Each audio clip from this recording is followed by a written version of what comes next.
আসসালামু আলাইকুম বন্ধুরা, আমি আজকে তোমাদের সাথে সকালে নাস্তা শেয়ার করব।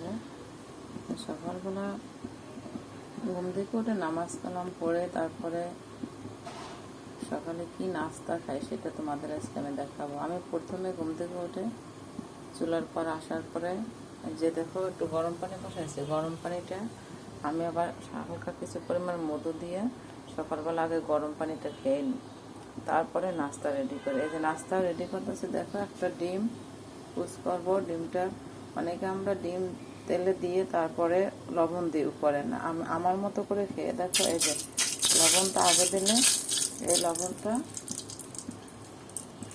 তোমাদের ডিমের এই পাশ ওপাশ দুপাশেই লাগবে। এই যে আমি তেলটা দিয়ে নিচ্ছি, আমি এক হাত দিয়ে ভিডিও করতেছি আর এক হাত দিয়া কাজ করি, এই জন্য ডিমটা আগে ভেঙে নিছি, ভেঙে এই যে ফ্রিজে নিয়ে নিছি। এখন আমি দিয়ে দেবো।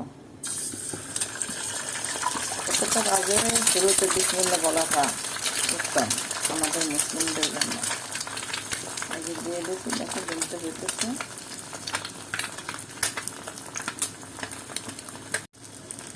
দেখবো ডিমটা কতটা হয়েছে। আমার ডিমটা অনেক সুন্দরভাবে হয়ে গেছে, সেটা আমি খেয়ে খাবো।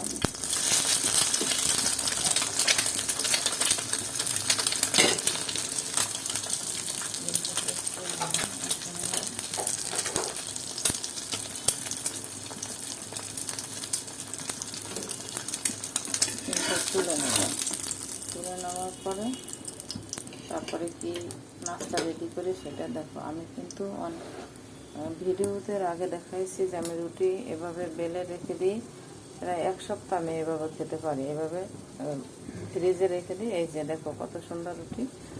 এই রুটিগুলো একটা একটা করে আমি আমার যতটুকু লাগবে ততটুকু ভেজে নেব, এটার ভিতরেই আমি ভেজে নিই।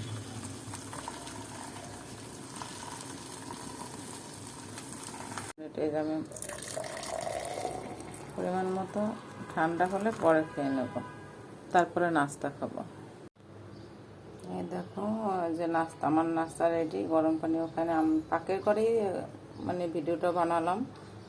আমি এখনও টেবিলে নিয়ে খাবারটা এখানে বানিয়ে নিয়েছি। আর রুটিটা এই যে দেখো, রুটিটার কথা আবার বলতেছি তোমাদেরকে। অনেকের অনেক সময় বাসায় ক্ষুধা লাগে, যদি রুটিগুলো বানিয়ে রাখা হয় অনেক সময় বানাইতে কষ্ট হয়। আগে বানিয়ে রাখলে পরে ক্ষুধা লাগলে অনেক সময় ভেজে খাওয়া যায়। আমি কিন্তু এভাবে রুটি বানিয়ে রেখে দিই। আমি রুটির একটা রেসিপি দেওয়া আছে আমার ইয়াতে, তোমরা দেখে নিবা কীভাবে রুটিটা বানাই। একটার সাথে আরেকটা লেগে যাবে না, ঠিক আছে? দেখে নিও। আর যদি আমার ভিডিওগুলো ভালো লাগে লাইক শেয়ার কমেন্ট করবো, ফলো দিও, সাবস্ক্রাইব করো। আমার ইউটিউব চ্যানেল আছে, ফেসবুক পেজ আছে। তোমাদের সবার কাছে অনুরোধ রইল সাবস্ক্রাইব করবা, ফলো দিবা।